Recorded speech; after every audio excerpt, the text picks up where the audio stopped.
Hello বন্ধুরা, আজকে আমি দেখাবো চিমনি কি করে ক্লিনিং করতে হয়। এই চিমনিটি ডিপ ক্লিনিং করা হবে। আর আমাদের অফিস কলকাতাতে। কাজ দেখে যদি আপনাদের ভালো লেগে থাকে তাহলে আপনারা ফোনের মাধ্যমে আমাদের সাথে যোগাযোগ করতে পারেন।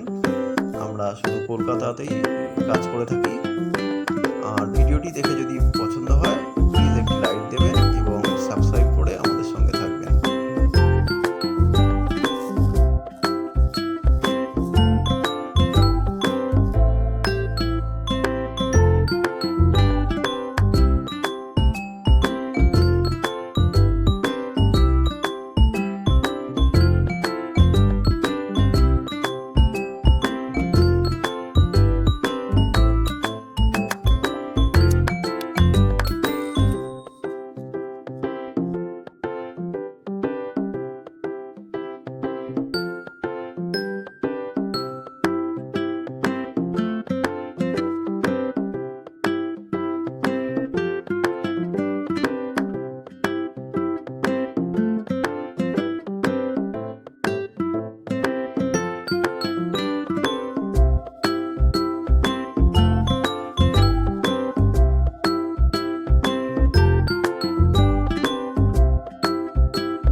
চিমনিটাতে প্রচুর তেল জমেছিল, যার কারণে চিমনিটি পরিষ্কার করতে প্রায় 2 ঘন্টারও বেশি সময় লেগেছে।